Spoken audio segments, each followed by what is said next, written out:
நேற்று இடம்பெற்ற பேருந்து விபத்தில் உயிரிழந்தவர்களுடைய எண்ணிக்கை அதிகரித்திருக்கின்றது. அதேவேளையில் தன்னுடைய குழந்தையை காப்பாற்றிய தாய் ஒருவரும் உயிரிழந்திருக்கின்றார். இது குறித்து விரிவாக இன்றைய காணொளியில் பார்க்க இருக்கின்றோம். தமிழின அழிப்பு நினைவு சின்னம் கனடாவில் திறந்து வைக்கப்பட்டிருக்கின்றது. உலகத் தமிழர்கள் மத்தியில் மிகவும் உணர்வு பூர்வமான ஒரு நிகழ்வாக இது இருக்கின்றது. இது குறித்தும் இந்த காணொளியில் விரிவாக பார்க்க இருக்கின்றோம். வடக்கு கிழக்கில் பல சபைகளில் ஆட்சி அமைப்பதற்கு தேசிய மக்கள் சக்தி கட்சியும் ஏனைய தமிழ் கட்சிகளும் பேச்சுவார்த்தைகள் நடத்தி வருவதாகவும் இதுவரை நடத்தப்பட்ட பேச்சுவார்த்தைகள் வெற்றிகரமாக முடிந்திருப்பதாகவும் அமைச்சர் விஜித ஹேரத் அவர்கள் சொல்லியிருக்கின்றார். மாகாண சபை தேர்தல்கள் நடத்தப்படுகின்ற போது வடமாகாண சபையினுடைய முதலமைச்சர் வேட்பாளராக சுமந்திரன் அவர்கள் களமிறங்குவார் என தமிழரசு கட்சி வட்டாரங்களில் இருந்து செய்திகள் வெளியாகி இருக்கின்றன. இது குறித்து சில முக்கியமான சுவாரஸ்யமான தகவல்கள் இருக்கின்றன. அவற்றையும் தொகுத்து இந்த காணொளியில் பார்க்க போகின்றோம். அத்துடன் ஒரு கேலி சித்திரமும் இருக்கிறது. தமிழடியான் சொந்தங்கள் அனைவருக்கும் வணக்கம். மே மாதம் 12ஆம் தேதி 2025ஆம் ஆண்டு திங்கட்கிழமை. வாருங்கள் காணொளிக்குள் போவோம். நாட்டை உலுக்கிய நேற்று இடம்பெற்ற பேருந்து விபத்தில் கொல்லப்பட்டவர்களுடைய எண்ணிக்கை 22ஆக அதிகரித்திருக்கின்றது. நேற்று பிற்பகல் வரை பலியானவர்களுடைய எண்ணிக்கை 21ஆக இருந்தது. பிறகு பெண் ஒருவர் பலியாகி இருந்தார். இப்பொழுது உயிரிழந்தவர்களுடைய எண்ணிக்கை 22ஆக அதிகரித்திருக்கின்றது. இதில் பார்த்தீங்கன்னு சொன்னால் ஒரு புகைப்படமும் ஒரு வீடியோவும் மிகவும் வைரலாக சமூக வலைத்தளங்கள் எல்லா இடமும் பரவி கொண்டிருக்குது. அதாவது ஒரு பெண் ஒருவர் தன்னுடைய அவர் விபத்துக்குள்ளாகி காயமடைந்த நிலையிலும் இயலாத நிலையிலும் தன்னுடைய குழந்தையை அணைத்து காப்பாற்றுகின்ற அந்த காட்சி அந்த காணொலியை நான் இங்கே பகிர்ந்து கொள்ள விரும்பல. ஏனென்று சொன்னால் அது பார்ப்பவர்களுக்கு மன உளைச்சலை ஏற்படுத்துகின்ற ஒரு காணொளி. இருந்தாலும் அந்த காணொலியில் ஒரு தாய் மிகவும் கஷ்டப்பட்டு தான் இயலாத நிலையிலும் தன்னுடைய குழந்தையை காப்பாற்றுகின்ற ஒரு உருக்கமான காட்சி. அது சம்பந்தமான புகைப்படங்களும் வெளியாகி வைரலாகி வருகின்றன. தன்னுடைய குழந்தையை, தன்னுடைய 9 மாத குழந்தையை காப்பாற்றிய அந்த 45 வயதுடைய தாயார் பின்னர் சிகிச்சை பலனில்லாமல் நுவரெலியா மருத்துவமனையில் உயிரிழந்திருக்கின்றார். அவருடைய இழப்பு கூட மிகுந்த அதிர்வலைகளை நாட்டு மக்கள் மத்தியில் ஏற்படுத்தி இருக்கின்றது. இவ்வாறாக உயிரிழந்தவர்களுடைய எண்ணிக்கை 22ஆக அதிகரித்திருக்கின்றது. அதோட பார்த்தீங்கன்னு சொன்னால் நேற்று அன்னையர் தினம். எனவே ஒரு அன்னையர் தினத்தில் ஒரு அன்னை தன்னுடைய குழந்தையை காப்பாற்றி பின்னர் தான் உயிரை இழந்தது மிகுந்த ஒரு உணர்வுபூர்வமான விடயமாகவும் அதிர்ச்சியான விடயமாகவும் இருந்தது. இவ்வாறாக நேற்றைய நாள் ஒரு துயரமான நாளாகவே இலங்கை மக்களுக்கு கழிந்தது. தமிழின அழிப்பு நினைவு சின்னம் கனடாவில் திறந்து வைக்கப்பட்டுள்ளது. நேற்று முன்தினம் 10ஆம் தேதி பிரம்டன் நகரில் பிரம்டன் நகர மேயர் பேட்ரிக் பிரவுன் அவர்களால் இது திறந்து வைக்கப்பட்டிருக்கின்றது. கடந்த 3 வருடங்களாக பார்த்தீங்கன்னு சொன்னால் இந்த நினைவு சின்னத்தை அமைப்பதற்கு பல்வேறு விதமான முயற்சிகள் மேற்கொள்ளப்பட்டன. அந்த முயற்சி பல்வேறு சந்தர்ப்பங்களில் தடங்கல்களையும் சந்தித்திருந்தன. இருந்த போதிலும் கூட கடந்த வருடம் இதற்குரிய இறுதி வடிவத்தை பிரம்டன் நகர சபை ஏற்றுக்கொண்டிருந்தது. அதனை அடுத்து அந்த இறுதி வடிவம் வடிவமைக்கப்பட்டு இப்பொழுது நேற்று முன்தினம் 10ஆம் தேதி பிரம்டன் நகர மேயரால் திறந்து வைக்கப்பட்டிருக்கின்றது. கனடாவில் தமிழின அழிப்பு நினைவு சின்னம் திறந்து வைக்கப்பட்டமை உலக தமிழர்கள் மத்தியில் மிகுந்த ஒரு உணர்வுபூர்வமான தருணமாக பார்க்கப்படுகின்றது. தமிழின அழிப்புக்கு நீதி கேட்டு பல வருடங்களாக போராடி வருகின்ற எங்களுடைய தமிழினத்துக்கு ஒரு ஆறுதலையும் புதிய நம்பிக்கையையும் விதைத்திருக்கின்றது இந்த நினைவு சின்னம் திறக்கப்பட்டமை. இலங்கையில இன அழிப்பே நடக்கல, அப்படி ஒரு சம்பவமே நடக்கல என்று சொல்லி எல்லா தரப்பினரும் மூடி மறைக்கிறதுக்கு முயற்சிகள் செய்கின்ற போது கனடாவில் அதுவும் ஒரு முக்கியமான நகர சபையில இப்படியான நினைவு சின்னம் திறக்கப்பட்டமை ஒரு முக்கியமான மைல்கல்லாக பார்க்கப்படுகின்றது. தமிழ் மக்களுக்கு நீதி கிடைப்பதற்கான ஒரு அறிகுறியாகவும் நாங்கள் இதனை எடுத்துக்கொள்ள முடியும். எனவே கனடாவில் திறந்து வைக்கப்பட்ட இந்த நினைவு சின்னம் உலக தமிழர் மத்தியில் ஒரு ஆறுதலுடன் கூடிய நம்பிக்கையை ஏற்படுத்தியுள்ளது. உள்ளூராட்சி சபை தேர்தல்கள் நடந்து முடிஞ்சு நாளைக்கு செவ்வாய்க்கிழமையோட ஒரு கிழமை முடிய போது இந்த ஒரு கிழமையா எல்லா இடமும் பரவலாக பேசப்படுற விஷயம் என்னன்னு சொன்னால் வடக்கிலையும் கிழக்கிலையும் யார் யாரோட சேர்ந்து ஆட்சி அமைக்கிறது, எந்தெந்த சபைகளில் யார் ஆட்சி அமைக்கிறது, யாரோட சேர்ந்துன்றது மிக முக்கியமான ஒரு கேள்வியாக இருக்கிறது மக்கள் மத்தியில். அதே வேளையில் அரசியல் கட்சிகளும் இது சம்பந்தமாக பல்வேறு கட்ட பேச்சுவார்த்தைகளை நடத்தி கொண்டு வருகின்றார்கள். இலங்கை தமிழரசு கட்சி சொல்லுது 35க்கும் மேற்பட்ட சபைகள் சபைகளில் வந்து நாங்கள் முன்னிலை வகிக்கின்றோம்.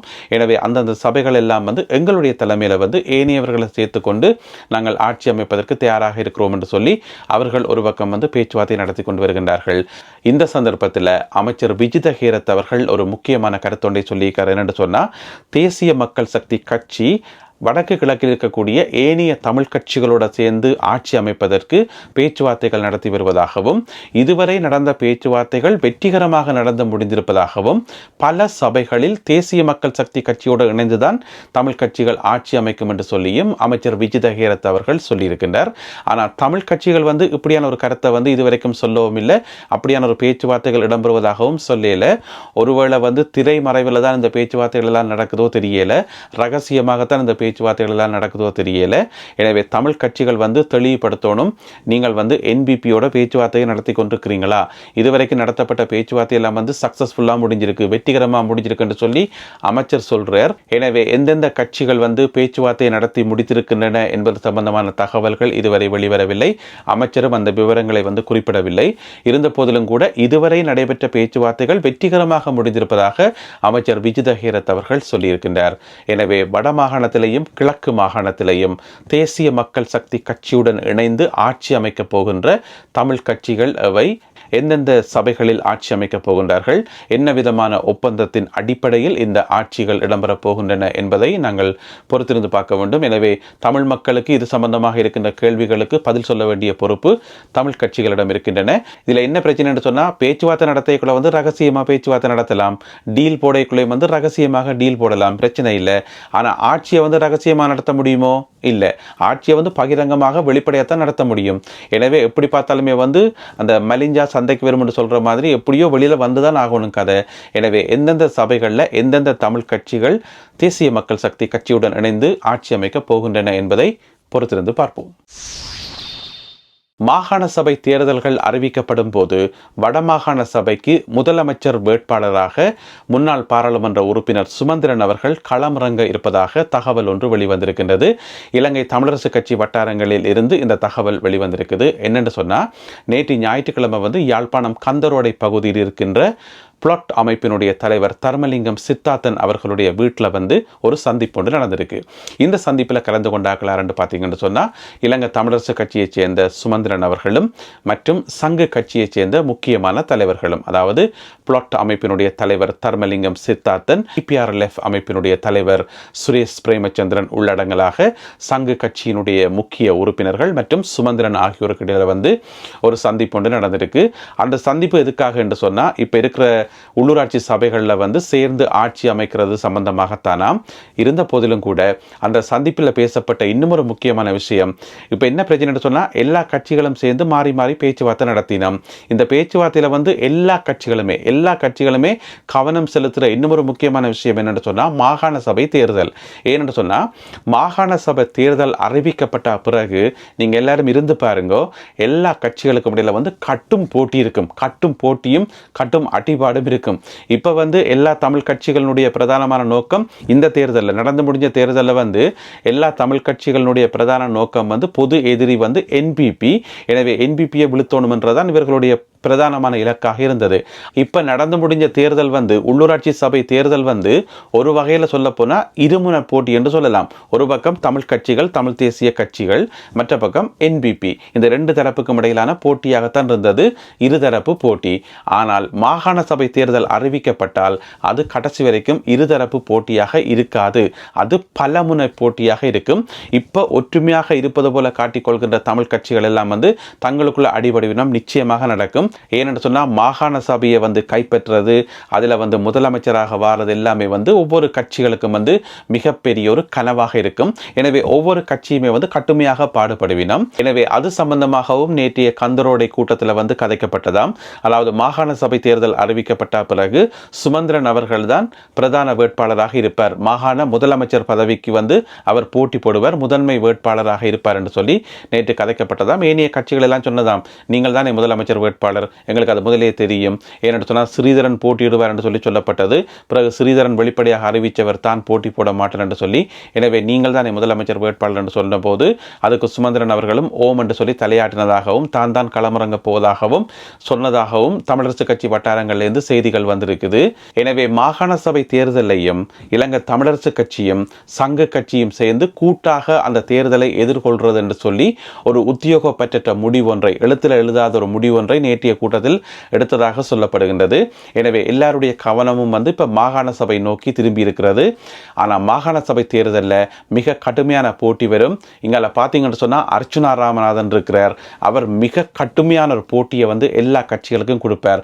எனவே மாகாண சபை தேர்தலில் அர்ச்சுனா ராமநாதன் அவர்கள் முழு மூச்சாக இறங்குவார் என்று சொல்லி எங்கள் எல்லாருக்குமே தெரியும். எனவே அது ஒரு மிக கடுமையான போட்டியாக இருக்க போகிறது.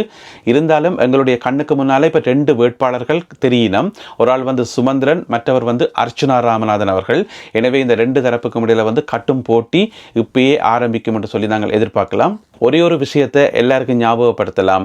இந்த உள்ளூராட்சி சபைகளை நீங்கள் எப்படி ஆள போறீங்கள், எப்படி மக்களுக்கு சேவைகள் செய்ய போறீங்கள், எப்படி மக்களுக்காக அல்லும் பகலும் பாடுபட்டு கஷ்டப்பட போறீங்கள் என்றதை வச்சுக்கொண்டு அதனுடைய உழைப்பு மாகாண சபை தேர்தலில் எதிரொலிக்கும். அடுத்ததாக இன்றைய கேலி சித்திரம் கார்ட்டூன். இன்றைய கேலி சித்திரத்துக்கு விளக்கமே தேவையில்லை. ஏன்னு சொன்னால் பார்த்தோன்னே அப்படியே விளங்குது. அதாவது அன்று இன்று என்று சொல்லி 2 பிரிவாக பிரிக்கப்பட்டிருக்கிறது. அன்று என்ற இடத்துல பார்த்தீங்கன்னு சொன்னால் ஜனாதிபதி அனுரகுமார திசாநாயக்க ஒரு உயரமான இடத்துல இருக்கிறார். இன்றுல பார்த்தீங்கன்னு சொன்னால் அந்த என்பிபியினுடைய உயரம் குறைஞ்சு போயிருக்குது. இந்த உள்ளூராட்சி சபை தேர்தலில் அவர்களுடைய வாக்கு வீதம் கொஞ்சம் குறைஞ்சது தானே. எனவே அதைத்தான் இது குறிக்குது. அதோட ஜனாதிபதி அனுரகுமார திசாநாயக்க அவர்கள் இன்று பகுதியில் அதிர்ச்சியோட தலையில் கை வச்சு பார்த்து கொண்டிருக்கிறார். எனவே அன்று இன்று என்று சொல்லி இந்த கேலி சித்திரம் ஜெஃப்ரி அவர்களால் வரையப்பட்டிருக்கிறது. எனவே இந்த கேலி சித்திரம் மற்றும் இன்றைய காணொலியில் பகிர்ந்து கொள்ளப்பட்ட செய்திகள் தொடர்பான உங்களுடைய கருத்துக்களை மறக்காமல் கீழே எழுதுங்கள். மீண்டும் மற்றொரு காணொலியில் உங்களை சந்திக்கின்றேன். அதுவரை நன்றி, வணக்கம்.